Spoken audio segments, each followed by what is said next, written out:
Ito na nakala.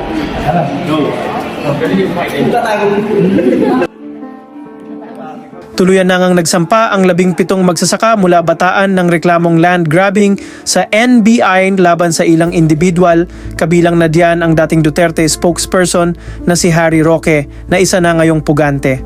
Itong mga magsasaka na to, actually grupo to, bahagi pa lang sila ng mga magsasaka. Napakarami nito, over hundreds to na dapat inaward sa kanila yung PROA. Inaasahan nila kanila yung lupa.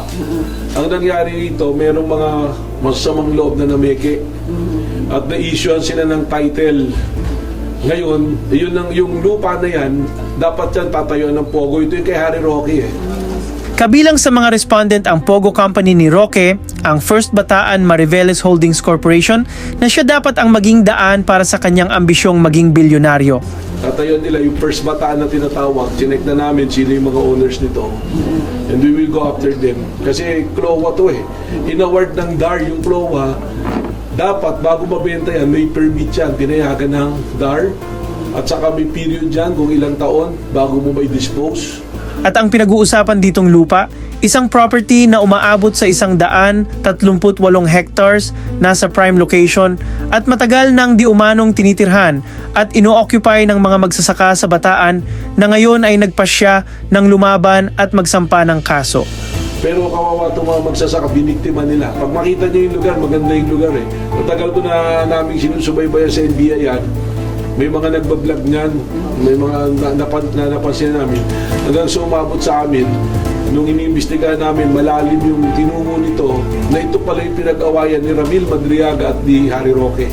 Kung bakit nakasuhan, nag-away yung grupo nila. Nangako naman ang NBI sa ilalim ni Direktor Melvin Matibag na pananagutin ang mga kawatan at kriminal dahil umano sa impluensya ni Roque at sa koneksyon nito sa nakaraang administrasyon, naloko ang mga magsasaka para maipangalan ang titulo ng kanilang lupa sa nasabing kumpanya na naka-address pa sa opisina ni Roque. So may involvement dito pati yung mga Chinese na Pogo operator at identify na namin kung ano yung mga kumpanya na ginamit nila. Malinaw to, open and shut case to, napaka-ututuusin. Madali dapat ma-resolve to.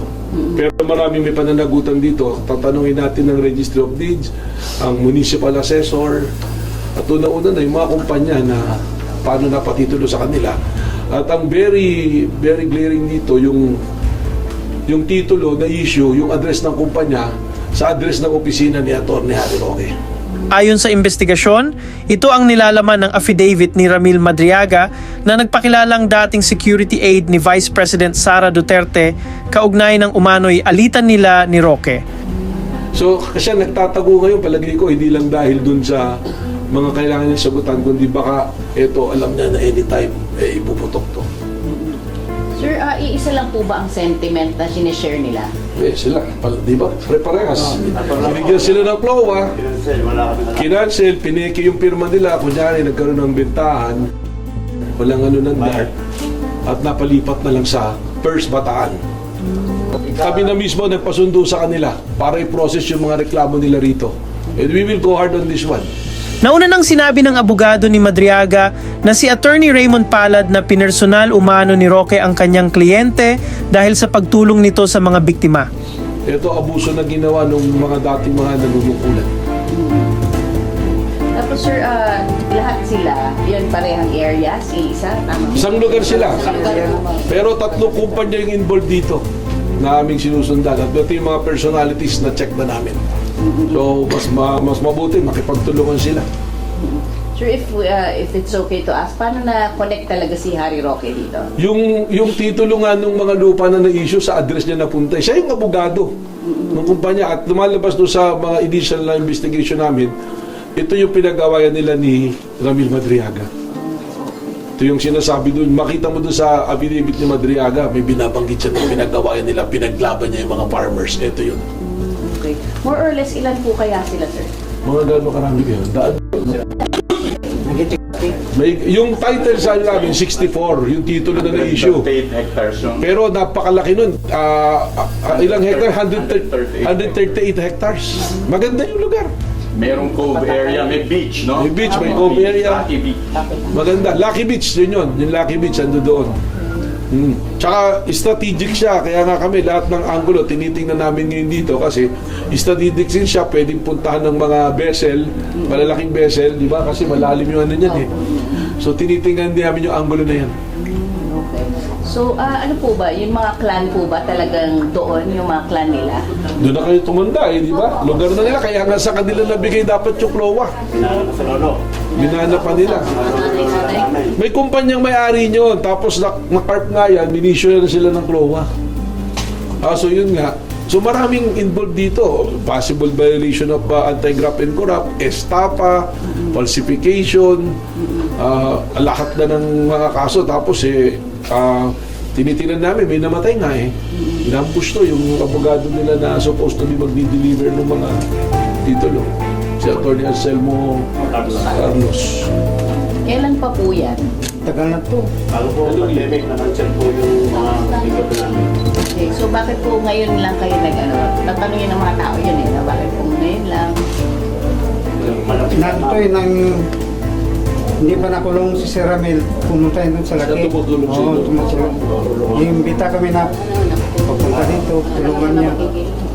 Interesting yung kay Sir Ramil. Kwento mo nga yung direct na nakita mo. Ano yung talagang actual na experience nakita mo? Nakita ko nung pumunta na sa laki, tapos nang imbita na nakita yung problema ng laki. Kahit yan medyo Sige, kwento nyo ate. Huwag kayong matakot at kailangan totoo. Sa amin sa problema namin. Bali yung abogado po namin, yun po na ano niya si Sir Ramil, siya yung ginawa niya para daan, para makatulong po sa amin. Tapos, lahat niya po kami pinupuntahan sa laki kasi nga yung mga kailangan naming isalaysay kung ano naging problema. Hanggang sa po, tapos na po yung summer nun nabalitaan na lang po namin na hinuli siya. Pero kahit na nasa kulungan po siya, patuloy pa rin po yung komunikasyon nila sa amin. Hindi po siya tumitigil. Lagi po siyang updated na hindi niya po kami pababayaan. Lahat ng gagawin niya paraan para makatulong siya sa amin. Ginagawa niya po. Hanggang ngayon po, daman-dama namin na lagi siyang nandiyan kahit nasa kulungan po siya. Ano po sinasabi niya sa inyo? Anong pangako niya sa inyo? Yun po, sabi niya, wag kayong bibitiw. Basta, wag kayong aasa na sa iba, sa mga pangako na iba, na sa mga, kung halimbawa kung sinong makipag-usap sa inyo. Basta ako, nandito lang, gagawin ko lahat ang paraan para mabawi niyo yung mga lupa niyo. Si Harry Roque naman po, nakikita niyo ba? Or anong alam niyo sa kanya? Ang alam po namin, nasa ibang bansa siya. Dito sa kasong to, anong pagkakaalam yung involvement niya? Ang naging minsan po kasi namin siyang na-meet eh. Pumunta rin sila. Oh, minsan isang beses. Miniting niya kami. Pero hindi ko naman po alam kung ano yung talagang napag-usapan. Anong pakilala niya? Siya ba yung, anong pakilala niya sa inyo? Hindi naman po siya nagpakilala sa amin. May pinapunta lang po kami sa isang lugar. Tapos sabi niya, darating nga daw si Harry Roque. Hindi ko naman po alam kung sinong Harry Roque yun. Nung naano lang po namin, nakuha namin yung mga certified true copy namin. Nakita namin yung title namin. Nabili na ng First Bataan. Tapos nung nag-ano na kami, naka-address nga po kay Harry Roque. Cancel na po lahat. Wala kami alam. Wala po kaming alam-alam na ganun na. So, Minsan po din po kami pinapunta sa munisipyo, sa Sangguniang Bayan. Nakalagay po doon sa monitor kung ano magiging plano ng laki. Gagawin nga daw pong pogo. Na yun nga daw po ay pag-aari ni Harry Roque. So anong naging reaction niyo nun? Yun po yung simula na naghanap na kami ng abogado na para natutulong sa amin. Doon po namin na-meet si Sir Madriaga. Binigay po siya sa amin ng law firm. So ano naman yung pag-aaway nilang dalawa? Anong connection? Anong pagkakaalam niyo? Ang pagkakaalam ko po, yung dahil doon sa lupa, sa pagtulong niya sa amin, kaya ginawan po siya ng senaryo ni Harry Roque Dahil talaga naman pong, dahil sa munisipyo, alam na ang laki ay pag-aari na ni Harry Roque. Yun po ang pagkakaalam namin, bakit siya ginawa ng paraan para makulong ni Harry Roque. Para wala na pong tumulong sa amin. Ayun.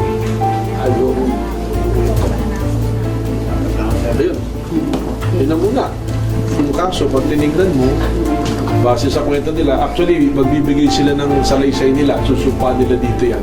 Yun yung magiging basehan namin para sa mga follow-up namin na gagawin at kaso. Pero, OPAD, sabi nga doon pa lang sa salaysay nilang una, at sa mga dokumentong hawak namin, may picture pati na nandun doon si Harry Roque, na may mga nakarating na sa amin. So talaga nagpunta siya. At yung sinasabi ni nanay kanina na pinag-awayan nila, yun din yung isang anggulong sinasabi ni Madriaga dun sa kanyang binigay na affidavit na kanyang inilabas kung bakit sila nag-away at sabi may trap-up cases nga sa kanya ng kidnapping. So ano ang ine-expect po nila? Kaya na initial steps lang po, Director, kahit hindi po concrete. Well, tutulungan namin sila. Unang-una, bibigyan namin sila ng protection dahil ito, it will be coming up to the public now. Kaya nga pinapakiusap ko lang, i-blurred muna yung mga mukha talaga nila. Parang tulong yun sa amin. Dahil itong mga tao na to, pinasundo pa talaga ng Bureau para maramdaman nila na nakahanda kaming tumulong sa kanila. Nakakawa yung mga tao kasi maganda yung lugar, inaasahan nyo, doon na sila tumanda eh. Maganda na ng kapamilya na doon, inaasahan magiging ganda. At ang tinitingnan din ng NBI dito na lead, baka hindi lang ito ginawa sa Bataan lang, baka buong bansa ito ginawa nila. So we'll dig deeper into this, iimbestigahan namin talaga ito ng malalim. At lahat ng angulo na lumalabas dito ay aming bubuksan. And we assure the public that ang NBI will be very transparent on this matter. Lumalalim malalim yung mga issue natin. So mostly, sir, mga magsasaka sila, Yeah. ang profession nila. Mga magsasaka, kaya nga sila nabigyan ng CLOA, matagal na silang nandoon. Matagal na sila doon sa lugar na yun. Yung iba nga, hindi na nila nagalaw. May mga personalities na kami kasi siyempre nagrehistro naman yung First Batana yan sa nag-incorporate yan. So we're finding the leads na sa mga personalities. Ang very clear dito is the address of the title, ng 64 titles, lahat naka-address sa opisina ni Atty. Harry Roque. Ang maganda, umuwi na talaga si Harry Roque para sagutin niya yung mga katanungan na ito. May dagdag na message pa po kayo. Kaya ang mensahe ko lang sa mga kababayan natin, kung lalong-lalo na sa mga humarap dito, huwag kayong mag-alala. We will extend every help sa inyo and kung ano yung pwedeng namin maibigay na protection at tulong sa inyo. Yung pagharap nyo dito, alam ko mahirap, malakas loob ng ginawa ninyo, hindi namin kayo pababayaan. And to those mga mamamayan na dumanas ng parehas na kahirapan ng mga magsasaka na to, meron ho tayong National Bureau of Investigation, pwede nyo pagtiwalaan, pwede kayo tumulong po sa amin dito. At hindi po kami magdadulang isip na tulungan po kayo.